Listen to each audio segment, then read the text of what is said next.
Andy Fastball Boxing, down at the Carl Greaves gym, joined by the man himself.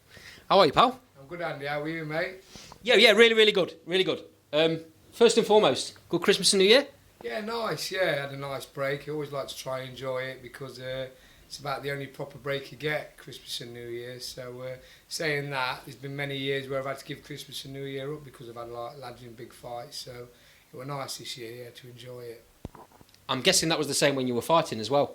I bet you didn't have a lot of time off then, did you? Yeah, not really. I was quite lucky though, actually, because I never actually did fight in January. I think once, actually. Yeah, once on a Frank Maloney bill many moons ago. So yeah. I notice every now and again you put a few clips on here and there of the old days. It's great to look back at, right? Oh, it's fantastic, yeah. Actually, on Friday, it'll be 20 years since I announced my retirement. It was Valentine's Day. February the 14th, 2005, I got the dreaded call from Robert Smith saying there was been another change in my brain scan. So I decided to call it a day. I'd achieved a lot.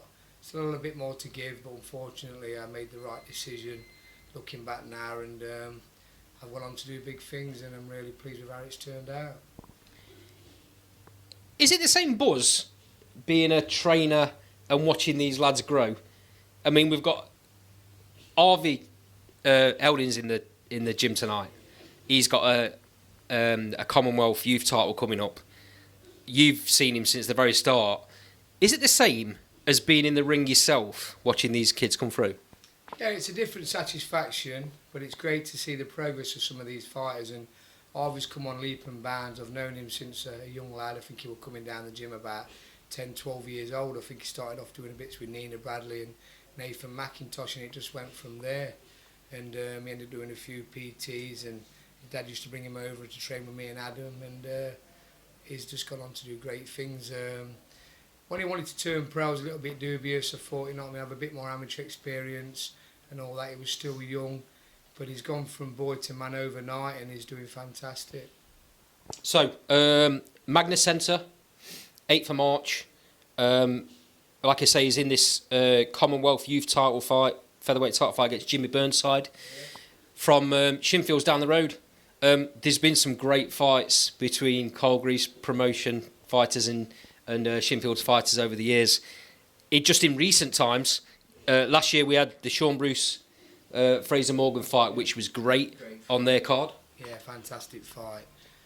And then you got Ben Norman and Liam Dring a few years back, 2022, I think. Yeah. Again, really good fight. Yeah, great fight, and yeah, so that was two good wins, to be honest with you. Really good wins, great fights. But they had one over me in the past. They've had a couple over me, I think. I think Conor Blackshaw beat Jamie Williams in a great fight, and so we've had a few good runs over the years, and it's like a friendly rivalry, you know what I mean? There's no animosity there. We've known each other a long time, and it's just good to be up against these sort of people, and both showing our progress in fights and bringing them through. I think Jimmy Burnside's a young lad as well. I think he's the similar age, so it's going to be a fantastic fight, a bit of clash of styles. The bull against the matador, so yeah, so we'll see.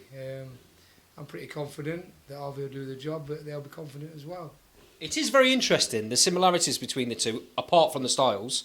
Yeah. They've had two opponents the same, I believe, in the career so far. I think Jimmy's 6-0, Harvey's 5-1. 5-1 draw. 5-1 draw. Yeah. So very similar in that, and like you say, they're both young fighters. How'd you see the fight panning out, without obviously giving too much away? Yeah, I mean, Jimmy's a lovely boxer, a bit of a switch hitter. I don't think he possesses a lot of power from what I've seen. But listen, watching a fighter on tape and on YouTube to actually being in there with him, it's a different kettle of fish. I know that being a fighter myself, sometimes you estimate kids by watching them. You think they can't punch, but when you get in there, it's a different story. So we're not underestimating him. It's going to be a good fight. I'm not going to give too much away because I don't want to give the tactics away, but we've got a bit of a game plan, and it's 8 rounds. Harvey's done a couple of sixes, competitive sixes, so yeah, so we'll see, but we're looking forward to it. You've got to give a lot of credit to the two lads and the two teams for these two taking this fight at this particular time, because they're still very young in the career. I know it's a youth title, but I believe there was possibly other options for Harvey as well. Yeah, I won the purse bid for him to fight for the Midlands. With all due respect, I forget the kid's name now. He was up against, but we decided to take this route. I think it was more of a prestigious route, but saying that, the Midlands area is a great title to have. It's a prestigious belt. It's recognised by the British Boxing Board of Control. Commonwealth youth title. I mean, obviously you're still a youth. It's just a great belt to have, and another stepping stone. So he can fight for both them titles this year. That's the plan.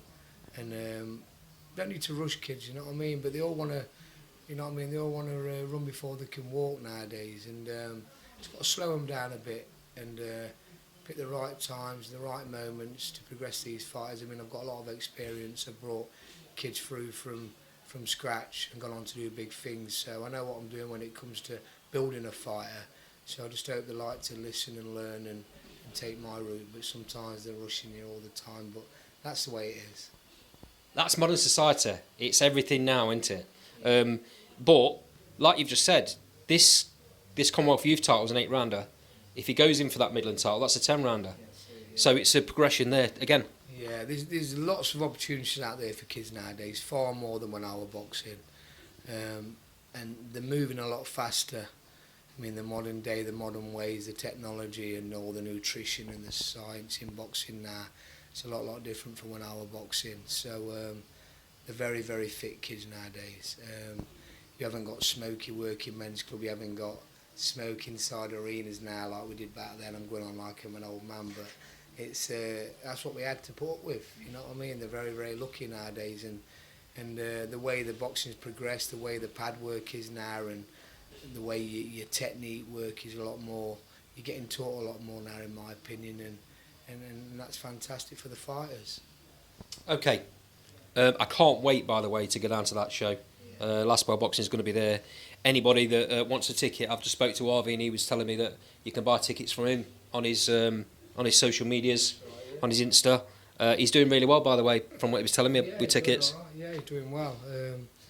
Yeah, I mean, it's a decent deal they've got on a great show. So we'll see. Yeah. Right. Let's talk about one of your shows. There was meant to be 2 in March, but one you've had a little bit of trouble with, which often happens, don't it, Carl, with these small old shows. A lot of fight fans, they sit with a dinner on a takeaway on a Saturday night and watch these massive cards. They don't see a lot of what goes off with these small old shows. I've seen you run around like an headless chicken at every single show, but what they don't see is all the graft you have to put in the background trying to build these shows. So.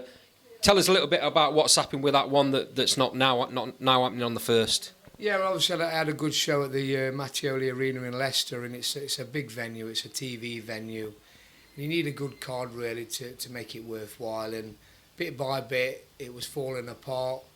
I was losing a few fights, and you know what, I just thought I'm going to draw a line on this one and just put it to bed. But fortunately I've been able to move 3 of the fighters onto the Newark show, which I've got on the 22nd of March. I've got Callum Blockley, he's going to move on to the Newark show. He was meant to fight for an area title in Leicester. The kid pulled out. In fact, the champion actually vacated when he had to fight Callum as a mandatory. He decided not to. And then we've got Jamie Scarrett. We had the deal sorted out with Errol for that. Then Jamie decided he didn't want the fight, so it was looking grim for Callum anyway to be fighting for a title. And like I say, at the Mattioli Arena, you need title fights. It's a great venue, and you want a cracking bill there. So Callum's going to do a 6-rounder in Newark, along with Joe Ducker, who's now down here training with his lads. He's loving it. Obviously working alongside me and Adam, and still doing bits with Rendell. He's got great experience around him now. I mean, we've all boxed, we've all done well. Obviously, Rendell's a fantastic fighter, and he's been lucky to have him for so long. So he's going on to that bill, and Gabriella's going on to the Newark card as well. Them 3 was on the Leicester one. We've obviously got Tom Carlin, he's on the bill. Local lad Chad Sugden. We've got. Let me just have a look on this because I've got Tom Pogson. No, Tom Pogson's actually injured. He's had a bad hand for a while. He went into that last fight with a bad hand. Anyway, he come out. He's he had an X-ray, and it's showing he's had to have he's been and had the operation now. He's had a bit of bone took out of his hip and put into his hand, so it's quite a serious operation. He had to be put to sleep, and it was a bit of a procedure. So he's going to be out for 6 months, unfortunately. So we're not going to be able to build on him. But it's still, you know what I mean. He's a very clean living lad. He's a good lad, and he wants it. So yeah, and obviously we've got Ryan Williams from down the road in Peterborough. He's on the bill. He's trained by Junior Witter. What a fantastic trainer to have on there. We've got Levi Giles, former Commonwealth silver champion, former British and Commonwealth super featherweight title challenger. He gave Reece Perotti all sorts of problems, and if he'd have started a bit quicker, he could have been British champion by now. But he wants to still keep going. He's going to be moving up to lightweight now. He's got fantastic support from Grimsby. He's going to be on the card. And then we've got Jade Pearce, who's a former England international, great fighter. Her dad John was a fantastic amateur. He was a Commonwealth Games gold medalist, England captain, and 2 times ABA champion. In fact, he lost to Carl Froch his final time in the ABAs, and then obviously Carl went on to do what he's done. So great having Jade on the card. She's coming from Middlesbrough. She's got a great following. Yeah, so what we got there? Yeah, unfortunately, Chad Sugden. Can't forget Chad, local lad from down the road. I'm working along with Dean Sugden now. He's part of the promotion as well. So we've got Chad on the bill. He's looking to get back in title contention. Just going to have a couple of fights, and then back in the mix for championships at the end of the year. It's great to be working with Dean and obviously Chad on the bill. I mean, Chad's a very popular kid, massive ticket seller, and he's going to bring big support on the night.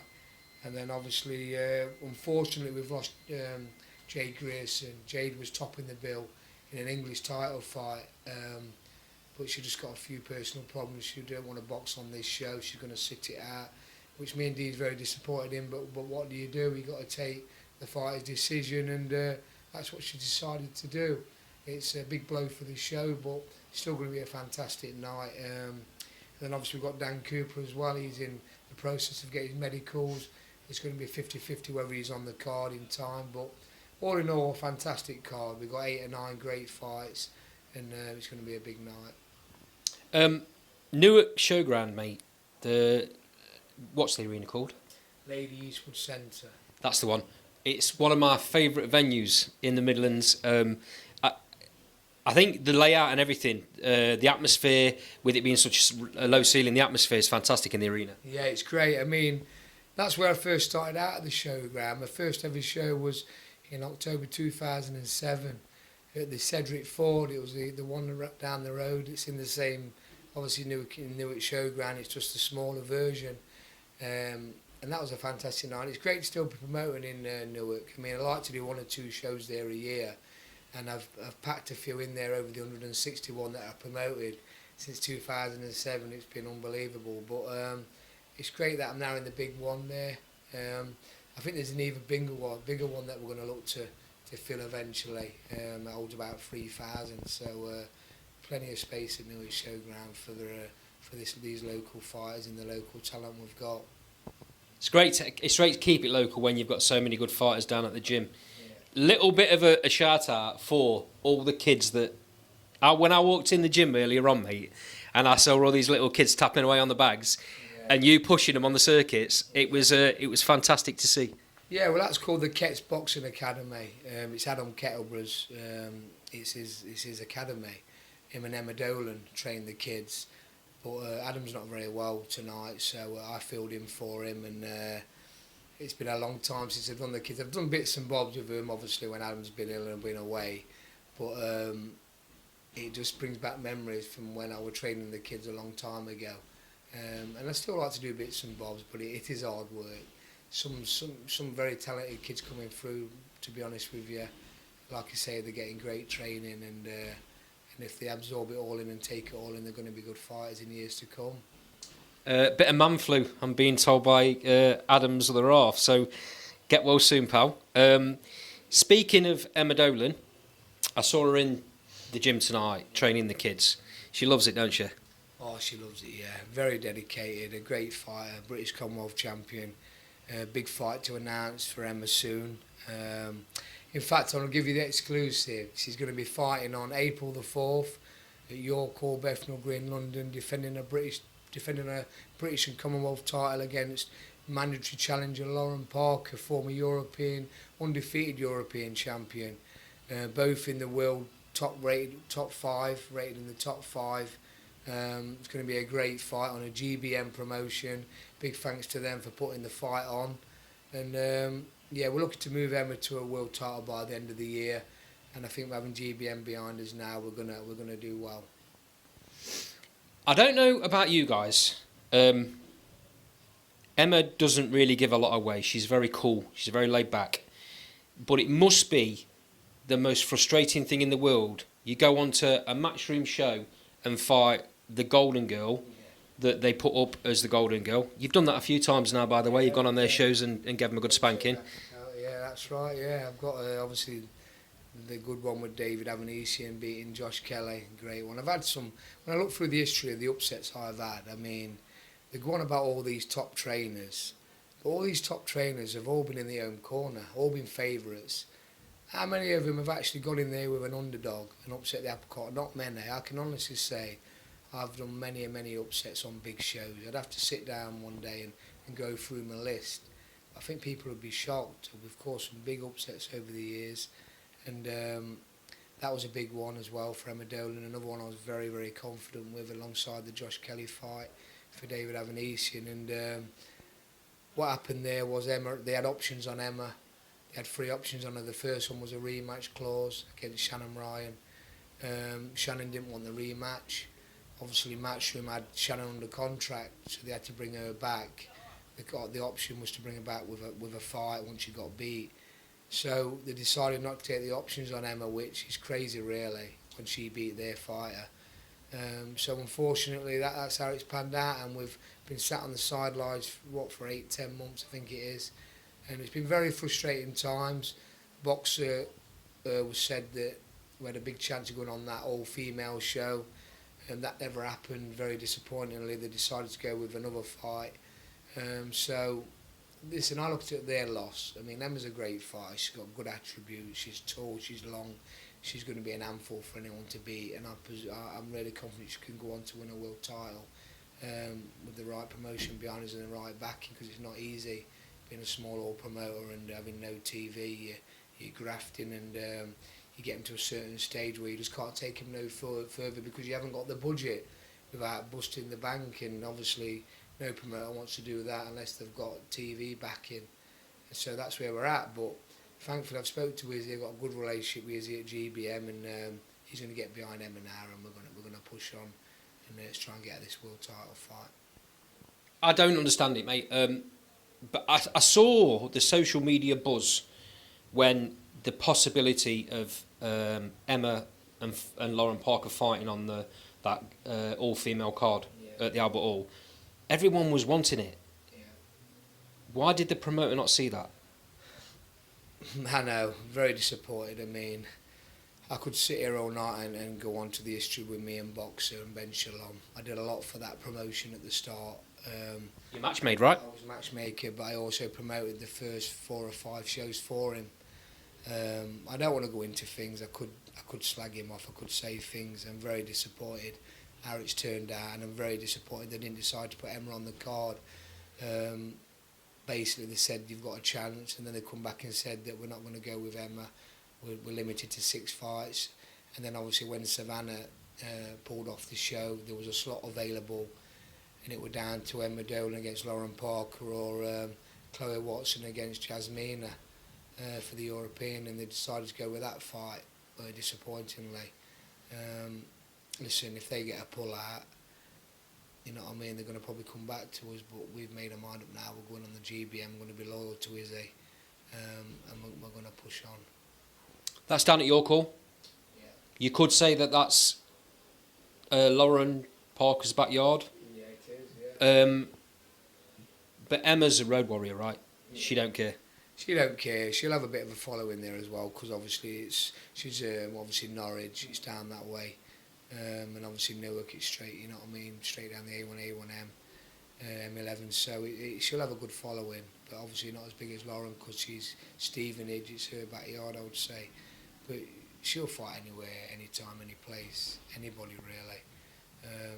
So yeah, I'm confident we can push on this year with Emma.